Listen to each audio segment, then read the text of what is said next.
थे। नेत्र के समीप कर्णफूल रूपी कमल बहुत ही सुंदर थे।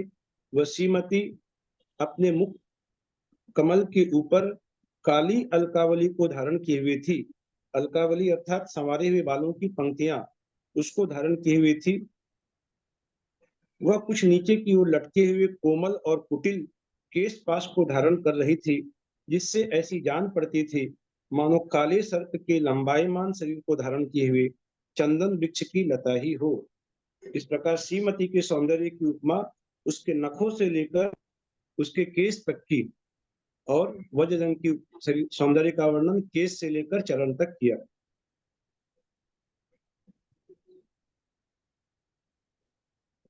अब श्रीमती पूर्ण यौवन को प्राप्त कर चुकी है।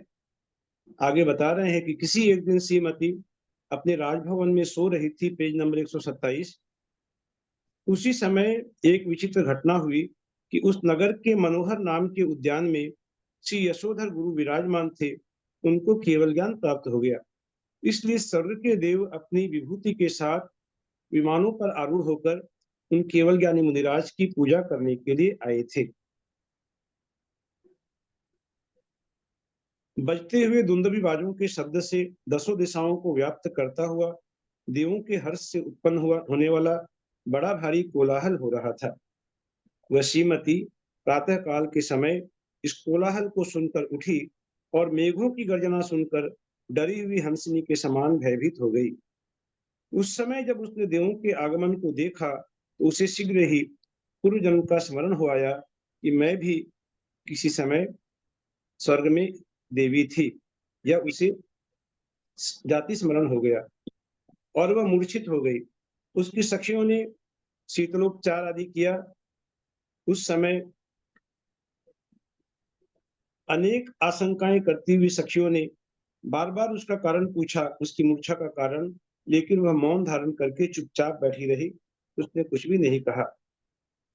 जब सखियों ने पहरेदारों के साथ माता पिता को यह सूचना भिजवाई कि ऐसे ऐसे यह मूर्छित हो गई है और अब कुछ भी कह नहीं रही है, तो माता पिता शीघ्र ही घबराए हुए उसके पास आए और पिता ने कहा कि हे पुत्री, हमारा आलिंगन कर। इस प्रकार समझाए जाने पर भी जब वो मूर्छित होकर चुपचाप बैठी रही, तब वज्रदंत महाराज अपनी रानी लक्ष्मीमती से कहते हैं कि हमारी पुत्री अब पूर्ण रूप से यौवन अवस्था को प्राप्त हो गई है। इसे निश्चित ही कोई पूर्व भव का स्मरण हो आया है, क्योंकि संसारी जीव प्रायः पुरातन संस्कारों का स्मरण कर मूर्छित हो ही जाते हैं। तो इसलिए इसमें ऐसे उद्विग्न होने जैसी कोई बात नहीं है। इसे कोई पूर्व जन्म का स्मरण आया है, वह धीरे धीरे ठीक सामान्य अवस्था को प्राप्त हो जाएगी। यह कहते हुए वज्रदंत महाराज ने कन्या को आश्वासन देने के लिए पंडिता नाम की एक बहुत ही बुद्धिमान धाय को वहां नियुक्त किया, जो कि उसकी समस्याओं का समाधान कर सके। कन्या के पास से जब महाराज वज्रदंत वापस आए तो एक साथ उनके पास दो कार्य आकर उपस्थित हुए। उन्हें प्रथम सूचना मिली कि उनके गुरु यशोधर महाराज को केवल ज्ञान की प्राप्ति हुई थी, इसलिए गुरु महाराज की पूजा करने के लिए जाना था। और दूसरा संवाद उन्हें मिला कि आयुधशाला में चक्र रत्न उत्पन्न हुआ है, इसलिए दिग्विजय के लिए भी जाना है। जैसे भरत चक्रवर्ती को एक साथ तीन समाचार प्राप्त हुए थे कि पुत्र जन्म की प्राप्ति हुई, आयुधशाला में चक्र रत्न उत्पन्न हुआ है और भगवान को केवल ज्ञान प्राप्त हुआ है, तो भरत चक्रवर्ती सबसे पहले भगवान की पूजा करने के लिए समूह शरण में गए। यहाँ पर भी महाराज वज्रदंत निश्चय नहीं कर सके कि कौन सा कार्य पहले करना है और कौन सा पीछे करना है। फिर उन्होंने अपने चित्त को स्थिर करते हुए यह निश्चय किया कि सबसे पहले गुरुदेव यशोधर महाराज की केवल ज्ञान की पूजा करनी चाहिए, क्योंकि जिन अरिहंत पूजा से पुण्य का उदय होता है, जिससे बड़े बड़े अभ्युदय प्राप्त होते हैं, जो धर्ममय आवश्यक कार्य बताए गए हैं, हमारे सावक के 6 आवश्यक कार्य में एक कार्य बताया गया देव पूजा, तो यह आवश्यक कार्य है। ऐसे अरहंत पूजा आदि प्रधान कार्य को ही पहले करना चाहिए। ऐसा निश्चय करते हुए महाराज वज्रदंत अपने गुरु यशोधर महाराज के पास उनके दर्शन करने, पूजन करने के लिए गए।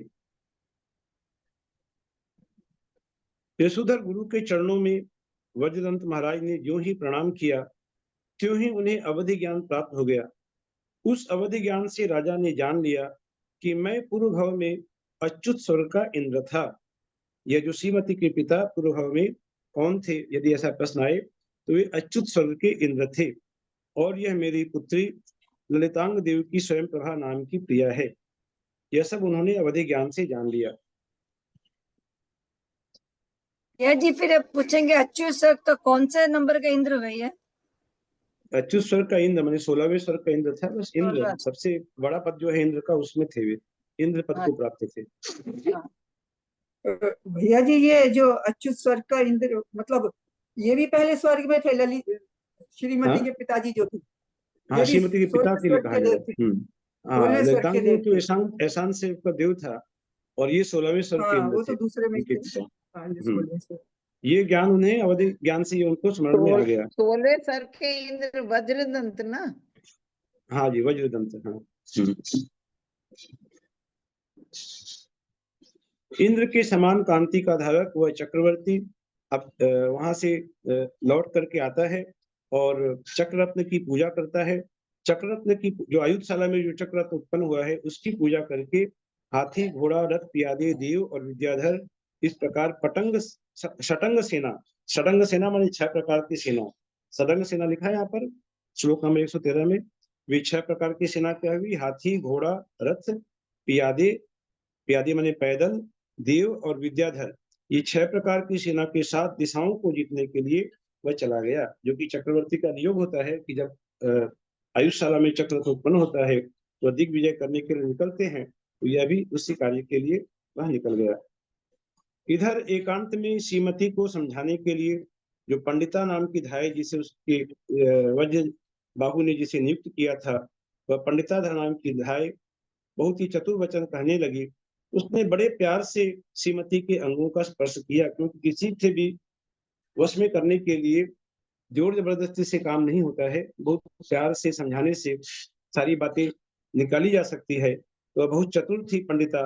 उसने बहुत ही पहले प्यार से उसका स्पर्श किया, और फिर धीरे धीरे वह कहने लगी कि हे पुत्री, मैं समस्त कार्यों की योजना में पंडिता हूँ, मैं चतुर हूँ, इसीलिए मेरा पंडिता नाम सत्य है। कि मेरा पंडिता नाम ऐसे ही नहीं निकाला गया है कि मैं बहुत चतुर हूँ, किसी भी समस्या का समाधान करने में मेरी क्षमता विशेष रूप से मुझे प्राप्त है, और इसके सिवाय मैं तुम्हारी माता के समान हूँ, और प्राणों की सदा के समान सदा साथ रहने वाली तेरी प्रिय सखी भी हूँ। कि तू मुझे माता भी समझ या सखी भी समझ, जहाँ माता की जरूरत होगी मैं माता की भूमिका अदा करूंगी, और जहाँ सखी की जरूरत होगी मैं सखी की भूमिका अदा करूंगी। इसलिए हे कन्ये, तू यहाँ मुझसे अपने मौन रहने का कारण कह। क्योंकि जब से वह घटना घटी थी, वह मूर्छित हो गई, उसने एक शब्द भी अभी तक किसी से कुछ कहा नहीं है, तो तू मौन रहने का कारण कह।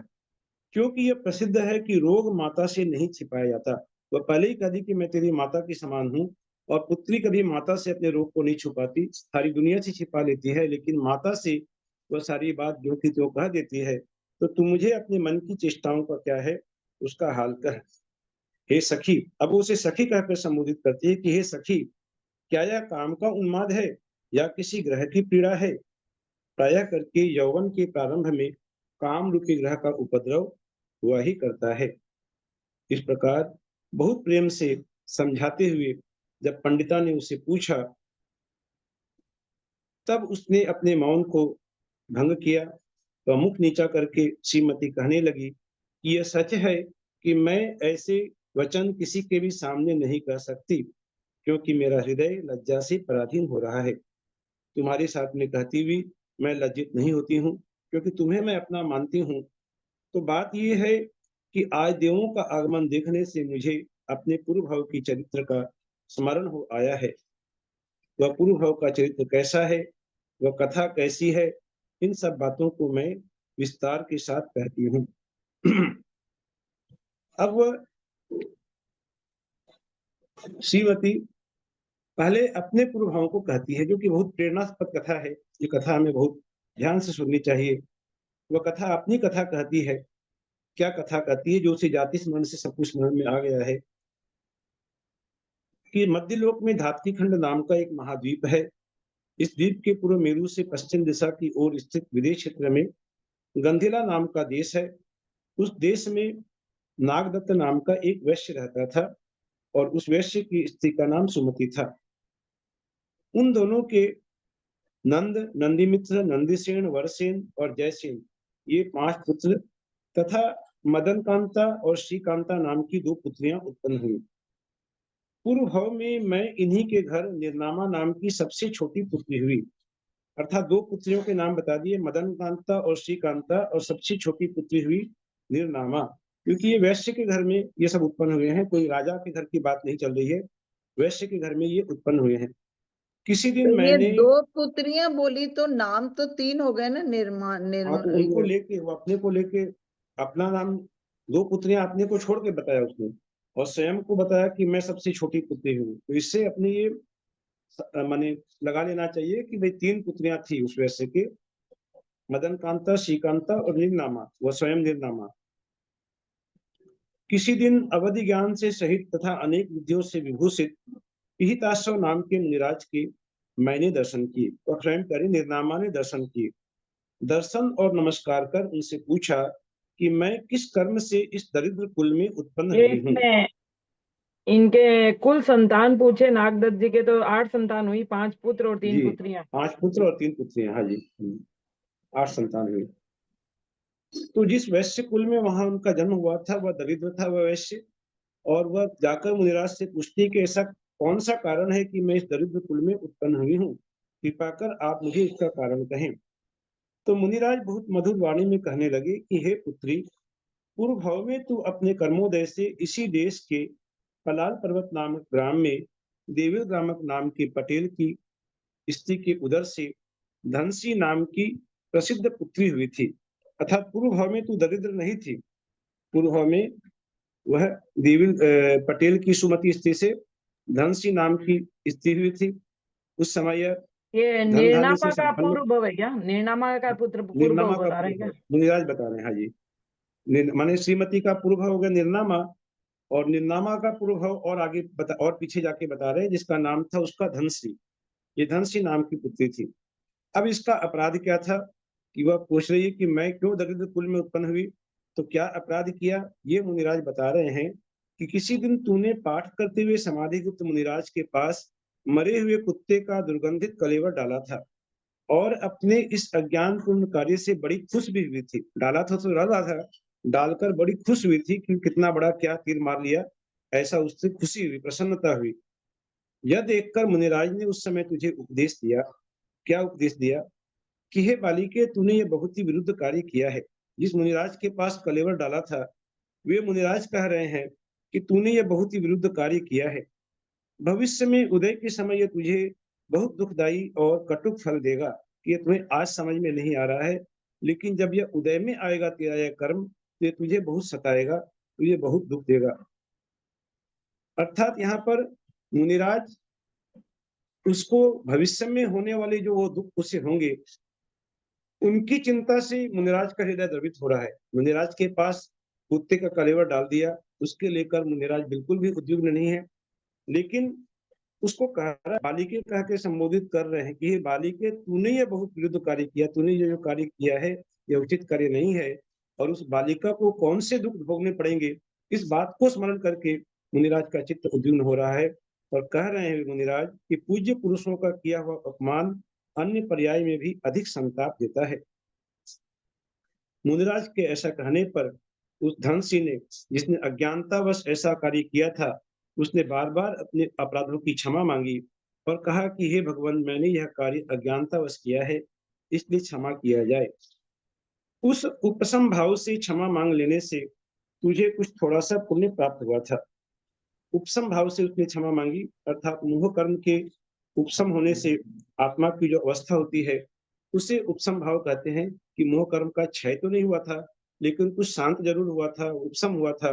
और उस उपसम भाव से उसने मुनिराज से जो क्षमा मांगी थी, उससे, उसके कारण उसे जो थोड़ा बहुत पुण्य प्राप्त हुआ था, उसी के कारण यह मनुष्य योनि में तू पैदा हुई है, कि तूने मुनिराज से क्षमा मांगी, बोलकर तू खोटी गतियों में नहीं गई, तिर्यंच या नरक गति में तू नहीं गई, बल्कि तुझे मनुष्य भाव प्राप्त हुआ। लेकिन मनुष्य भाव प्राप्त होकर भी तू दरिद्र कुल में उत्पन्न हुई है, क्योंकि ये तेरा अपराध तो था ही, तूने कलवर डाला था मुनिराज के पास में, तो यही तेरी दरिद्रता का कारण है।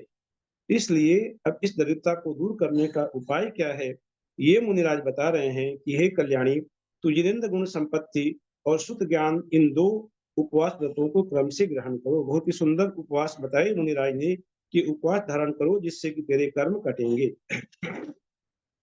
हे आर्य, विधि पूर्वक किया गया ये अनशन तक किए हुए कर्मों को बहुत भैया शीघ्र जी, ये नष्ट शुद्ध किया ज्ञान जाएगा। के व्रत कौन से होते हैं? हाँ जी, शुद्ध पूछा ज्ञान दीदी? के व्रत कौन से होते हैं? ये बता रहे हैं, आगे में नहीं, मैं बताएंगे, पूछ रही थी सारी विधि बता ज्ञान रहे के हैं व्रत आपको कौन आगे से में। होते हाँ, शुद्ध ज्ञान की विधि बताएंगे आगे में, हैं? जिन दोनों उपवास के ऊपर ये हम विधि बताई जाएगी आगे में।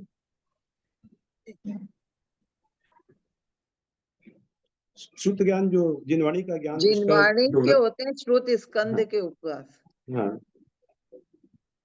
तब ये जिनगुण संपत्ति उपवास की विधि क्या है, ये बता रहे हैं कि तीर्थंकर नामक पुण्य प्रकृति के कारणभूत 16 कारण भावनाएं, 5 कल्याणक, 8 प्रतिहार्य तथा 34 अतिशय।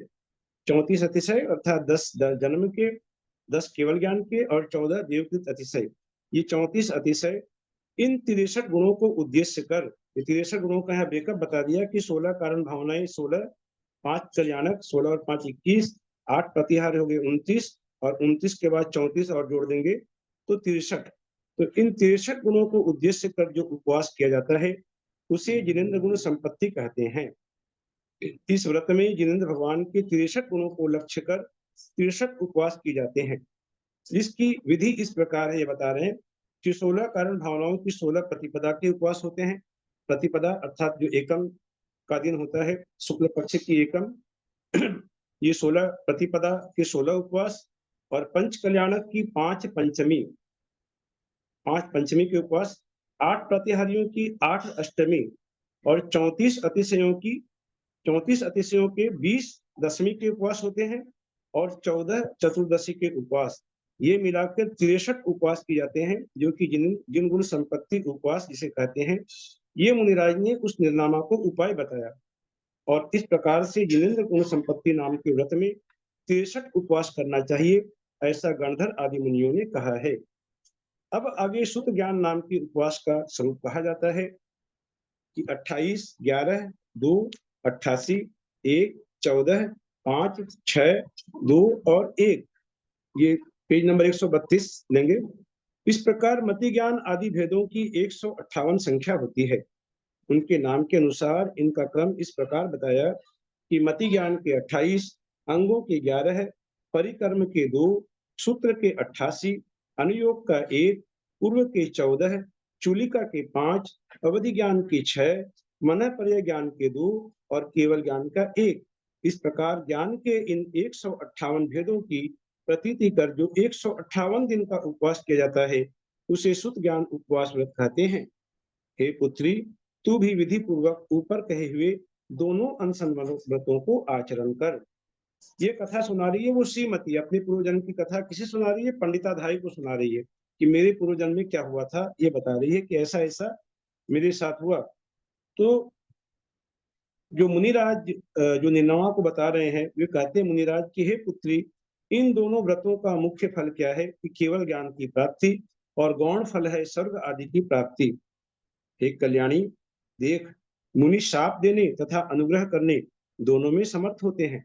यद्यपि मुनि शाप देते नहीं है जल्दी, लेकिन शाप देने में वे समर्थ होते हैं। वे चाहे तो वे शाप दे सकते हैं, और उनका शाप अकाट्य शाप होता है, उससे कोई बच नहीं सकता। ये कहते हैं कि मुनि शाप देने में और अनुग्रह करने दोनों में समर्थ होते हैं, इसलिए उनका अपमान करना दोनों लोक में दुख देने वाला है। जो व्यक्ति मुनिराज का अपमान करते हैं वे इस लोक में भी दुख के भागी होते हैं, और अगले भाव में भी वे दुख के भागी होते हैं। जो पुरुष वचन द्वारा मुनियों का अनादर करते हैं वे अगले भाव में गूंगे होते हैं। जो मन से निरादर करते हैं उनकी मन से संबंध रखने वाली स्मरण शक्ति नष्ट हो जाती है, और जो शरीर से तिरस्कार करते हैं उन्हें ऐसे कौन से दुख हैं जो प्राप्त नहीं होते।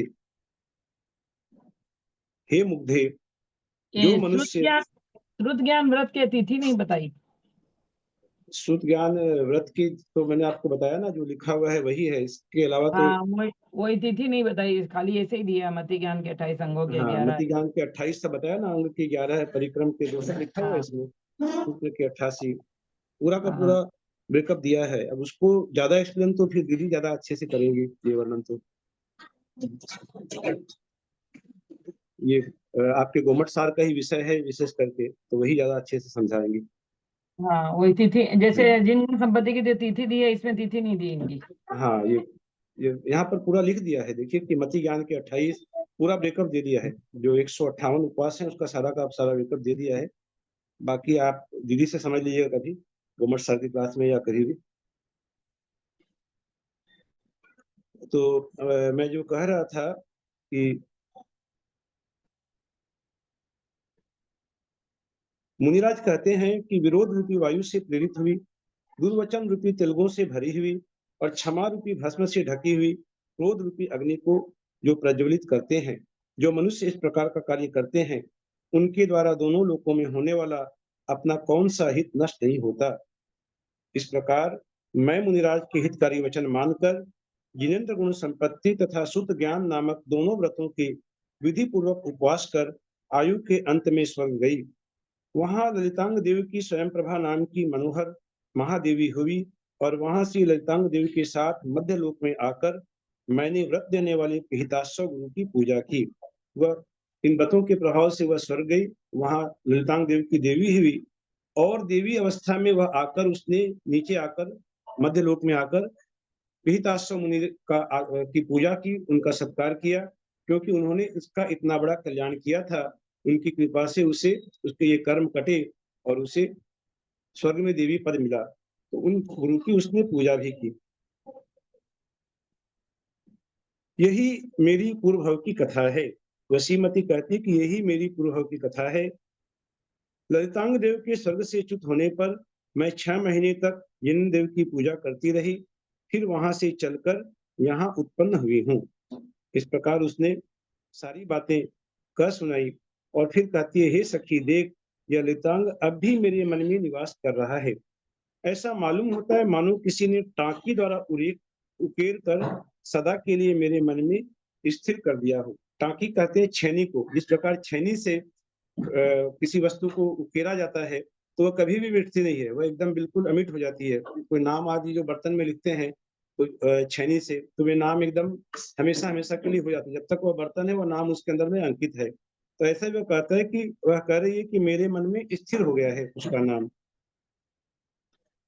हे सुमुखी, जो अतिशय सौम्य है, सुंदर है, साथ साथ उत्पन्न हुए वस्त्र तथा माला आदि से सहित है, ऐसे ललितांग देवी के शरीर को मैं सामने साक्षात देख रही हूँ। इतना कहकर वह श्रीमती फिर भी पंडिता सखी से कहने लगी कि हे प्रिय सखी, तू मेरे पति को खोजने के लिए समर्थ है, तेरे सिवाय अन्य कोई यह कार्य नहीं कर सकता। तेरा पंडिता नाम सार्थक है। तू ललितांग को खोजकर मेरे प्राणों की रक्षा कर, क्योंकि स्त्रियों की विपत्ति दूर करने के लिए स्त्रियां ही अवलंबन होती है। इस कार्य की सिद्धि के लिए मैं आज तुझे एक उपाय बताती हूँ। पेज नंबर 134 में आ गए हैं। इस कार्य की सिद्धि करने के लिए मैं तुझे एक उपाय बताती हूँ। वह उपाय बताती है कि मैंने पूर्व भव संबंधी चरित्र को बताने वाला एक चित्रपट बनाया है।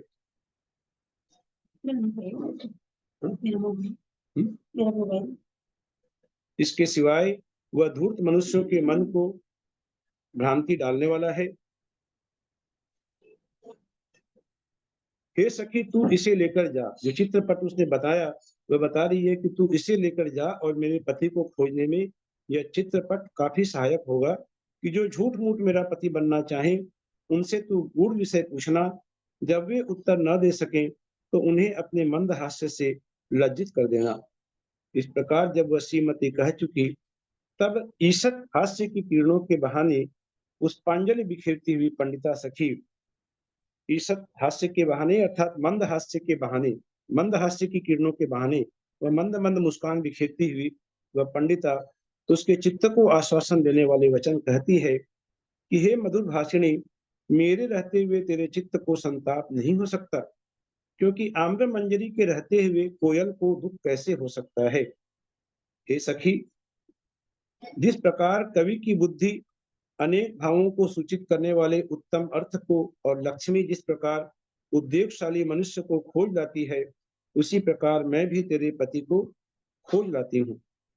हे सुंदरी, जिस प्रकार माधवी लता प्रकट होते हुए प्रवालों और अंकुरों के समूह को धारण करती है।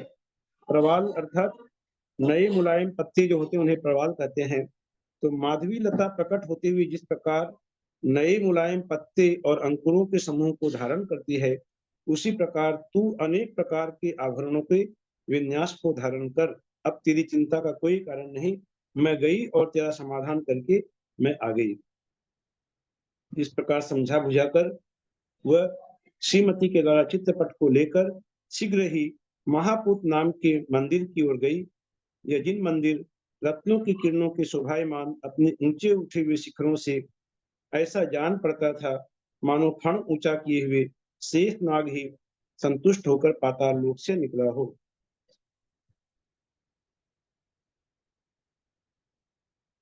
जिन मंदिर की शोभा का यहाँ पर बहुत ही विस्तृत वर्णन किया गया।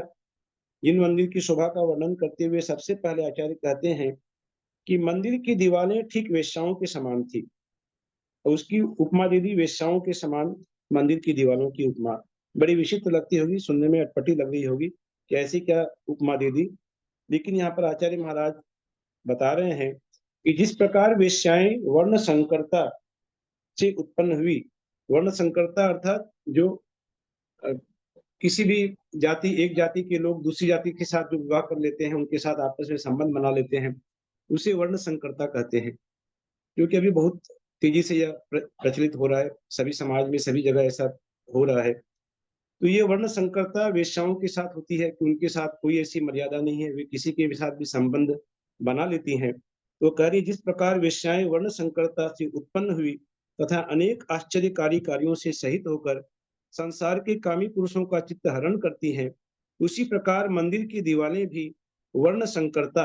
अब यहाँ वर्ण संकरता का दूसरा अर्थ बता रहे हैं कि काले पीले नीले लाल आदि रंगों के मेल से। कि वहां वर्ण संकरता अर्थात वेश्या के इसलिए हुई कि कोई जाति कुल की वहां मर्यादा नहीं है, किसी के साथ भी वो संबंध बना सकती है। और यहाँ पर वर्ण संकरता मंदिर की दीवारों के लिए कि अनेक प्रकार के रंगों के मेल से जो बनी हुई थी, वह अनेक चित्रों से सहित होकर संसार के सब जीवों का चित्त हरण करती थी। आगे मंदिर की उपमा दी स्वर्ग से कि वह स्वर्ग के समान प्रकाशमान हो रहा था। मंदिर में अनेक मुनियों के समूह गंभीर स्तोत्र आदि का पाठ करते रहते थे। उसके शिखरों के अग्रभाग पर लगती हुई जो वायु के द्वारा हिलती हुई पताकाएं बड़ी सुशोभित हो रही थी। ऐसी सुशोभित हो रही थी मानो वंदना भक्ति के लिए देवों को ही बुला रही हूं। वह चैत्यालय सम्यक चारित्र के धारक मुनियों से सहित था, अनेक चित्रों के समूह से शोभायमान था, और वह सदवृत्त या वसंत तिलका आदि सुंदर सुंदर छंदों से सहित महाकाव्य का वहां पर पाठ हुआ करता था। उस चैत्यालय पर पताकाएं फहरा रही थी, भीतर बजते हुए घंटे लटक रहे थे, स्तोत्र आदि के पढ़ने से गंभीर शब्द हो रहे थे। ऐसे उस चैत्यालय में उस श्रीमती के द्वारा दिए हुए चित्रपट को लेकर वह पंडिताधाय वहां पहुंचती है। पेज नंबर 136 में आएंगे। ऐसे शोभा युक्त उस चैत्यालय में जाकर पंडिताधाई ने पहले जिनेन्द्र देव की वंदना की। सबसे पहले उसने भगवान की वंदना की। फिर वह वहां की चित्रशाला में अपना चित्रपट फैलाकर आए हुए लोगों की परीक्षा करने की इच्छा से बैठ गई। भगवान की स्तुति आदि करने के बाद वह चित्रपट को फैलाकर लोगों की प्रतिक्रिया की प्रतीक्षा कर रही है कि इसकी क्या प्रतिक्रिया होती है, क्योंकि उसे अब उस ललितांग देव के जीव की खोजबीन करनी है।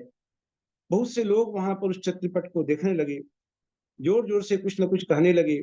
सबका उत्तर देती हुई पंडिताभास मूर्ख लोगों पर मंद हास्य का प्रकाश डालती हुई वह गंभीर भाव से बैठी थी।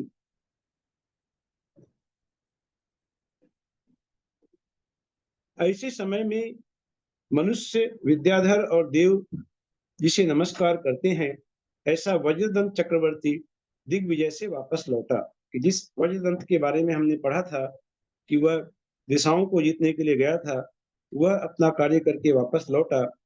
और यहाँ पर चक्रवर्ती की शोभा का वर्णन कर रहे हैं कि चक्रवर्ती ने 32,000 राजाओं के द्वारा किए हुए राज्याभिषेक महोत्सव को प्राप्त किया था। कि 32,000 मुकुटबद्ध राजा चक्रवर्ती के चरणों में नमस्कार करते हैं, वही इनके साथ भी हो रहा था। यद्यपि वे चक्रवर्ती 32,000 राजा हाथ, पांव, मुख आदि अवयवों के समान आकार के धारक थे, फिर भी चक्रवर्ती अपने पुण्य के महात्म्य से उन सबके द्वारा पूजनीय हुआ था। अर्थात राजा के शरीरों में और चक्रवर्ती के शरीरों में वैसे ही हाथ चक्रवर्ती के थे, वैसे ही उन 32,000 राजाओं के थे, उनके पैर वैसे ही थे, लेकिन फिर भी उन 32,000 राजाओं के द्वारा वह पूजनीय हुआ था, क्योंकि यह इसके पुण्य का उदय था। इसके कारण वह ऐसा शोभायमान हो रहा था। उसका शरीर अनुपम था, मुख चंद्रमा के समान सौम्य था। इसके दोनों पांवों में जो शंख, चक्र, अंकुश आदि के जो शुभ चिन्ह दिखाई दे रहे थे, वे ऐसे जान पड़ते थे मानो लक्ष्मी ने ही चक्रवर्ती के ये सब लक्षण लिखे हैं। अव्यर्थ आज्ञा के धारक महाराज वज्रदंत, यहाँ लिखा अव्यर्थ आज्ञा के धारक, अर्थात उनकी आज्ञा कभी भी व्यर्थ नहीं जाती थी, उनकी आज्ञा को शिरोधार्य करना अनिवार्य था। ऐसे महाराज जब पृथ्वी का शासन करते थे, तब कोई भी प्रजा अपराध नहीं करती थी। उनके वक्षस्थल पर लक्ष्मी को और मुख कमल में वे सरस्वती को धारण करते थे। अत्यंत प्रिय कीर्ति को धारण करने के लिए उसके पास कोई स्थान ही नहीं रहा, इसलिए उसने अकेली कीर्ति को लोक के अंत तक पहुंचा दिया था। कि चक्रवर्ती के शरीर पर डेरा जमा लिया किसने? लक्ष्मी और सरस्वती ने। वक्षस्थल पर लक्ष्मी ने डेरा जमाया, तो सरस्वती ने मुखमंडल में। अब कीर्ति के लिए कहीं कोई स्थान नहीं बचा, तो बहुत ही सुंदर अलंकारिक भाषा में कहते हैं कि प्रिय कीर्ति को धारण करने के लिए जब कोई स्थान नहीं रहा, तो उसने कीर्ति को लोक के अंत तक पहुंचा दिया। अर्थात कहने का तात्पर्य, उस चक्रवर्ती की कीर्ति लोक के अंत तक गूंज रही थी।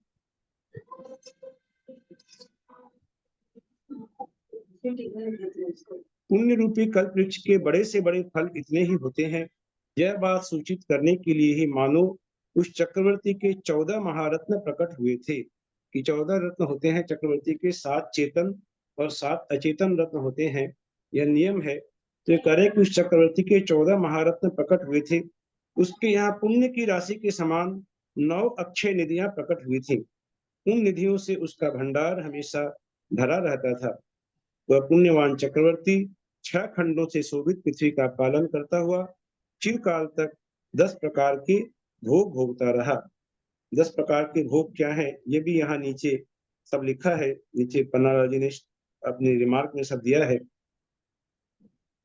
इस प्रकार देदीप्यमान मुकुट और प्रकाशमान रत्नों के कुंडल धारण करने वाला वह कुशल चक्रवर्ती कुछ ही दिनों में दिग्विजय कर लौटा और अपनी राजधानी में प्रविष्ट हुआ।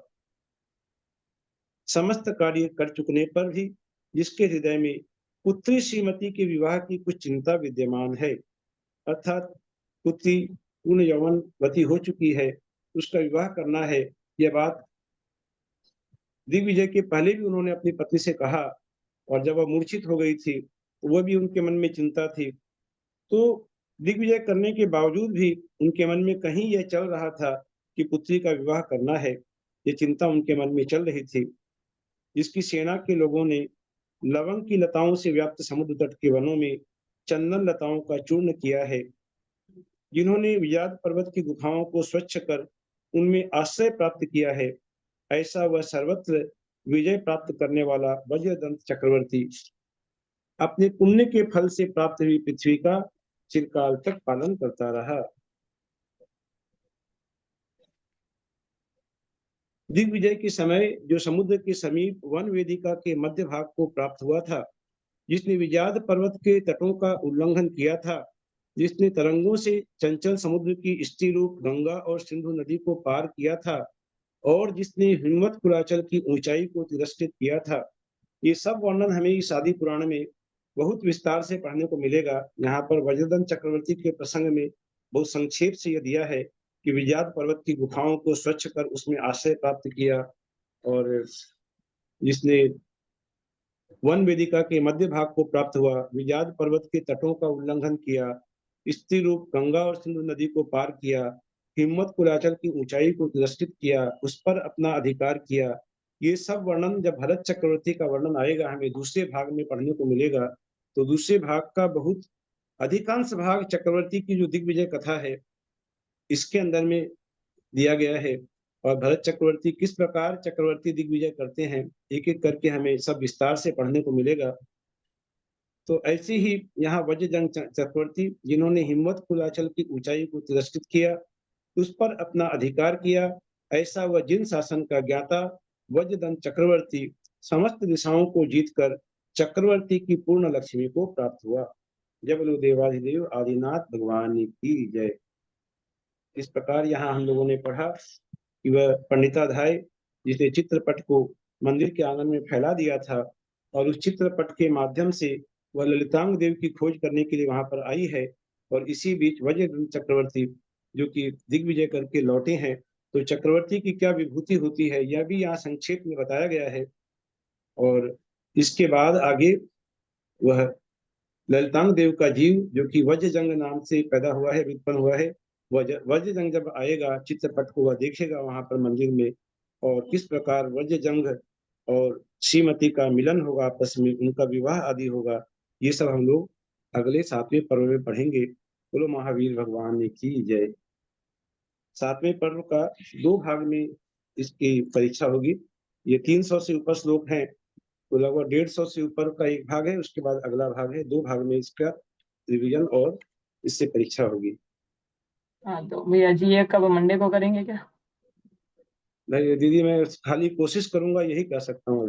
अभी मेरी स्थिति है कि मैं समय पर आ सकूंगा या नहीं सकूंगा, कह नहीं सकता अभी। तो दीदी भी जब भी पूछती मैं यही उत्तर देता हूँ, मैं कोशिश करूंगा, हो पाएगा तो मैं जरूर आ जाऊंगा। ठीक है। हो जाएगा, हो भी पाएगा काफी तो 1-1.5 पढ़ाई घंटा से पहले 200 मैसेज भी डाल दूंगा हाँ।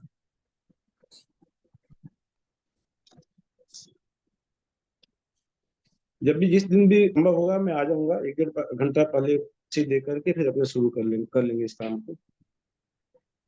यदर्थमात्रा पदवाक्यहीनं मया प्रमादादिति किञ्चनोक्तं तन्मे क्षमित्वा विदधातु देवी सरस्वती केवलबोधलब्धिं।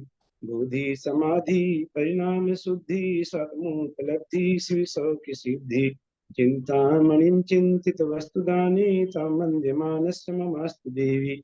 जावाणी के ज्ञान ते सूझे लोकालोक, सोवाणी मस्तक नमो सदा रित हो धो। हे जिनवाणी भारती तो ही जपो दिन रैन, जो तेरा शरणागहि सो पावे सुख चैन। दीर्घ जो अरिहंत को गुरु से हो निर्ग्रंथ, दया धर्म पालू सदा यही मोक्ष का पंथ। बोलो दास संगी वाणी माता की जय। कर सरगम क्रम हम।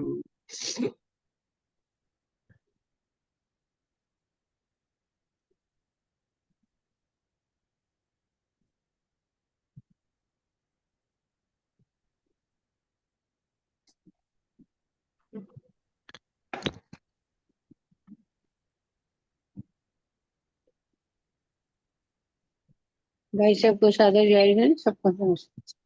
प्रणाम आंटी, सभी बड़ों को सादर जय जिनेंद्र। ललिता जी को प्रणाम, बड़ों को प्रणाम, ललिता जी को प्रणाम, सभी बड़ों को प्रणाम, सभी को जय जिनेंद्र। महाराज का दर्शन कराते हैं। आदरणीय ललिता बाबू को सादर प्रणाम, सभी भैया जी को प्रणाम, सभी बड़ों को प्रणाम, सभी को जय जिनेंद्र।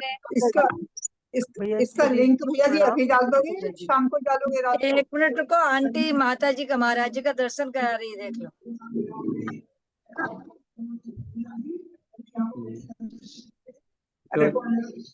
और दर्शन कर ले, महाराज का दर्शन है, सुन रहे दर्शन कर ले।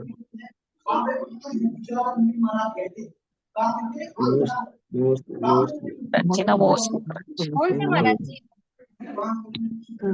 विद्यासागर जी के संग के हैं, पुराण सागर जी, शाश्वत पुराण सागर जी महाराज। नमोस्तु महाराज। नमोस्तु महाराज जी, नमोस्तु।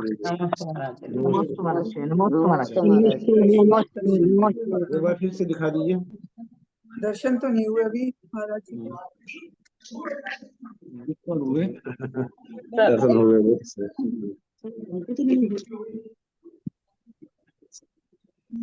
हो गया देर साइड में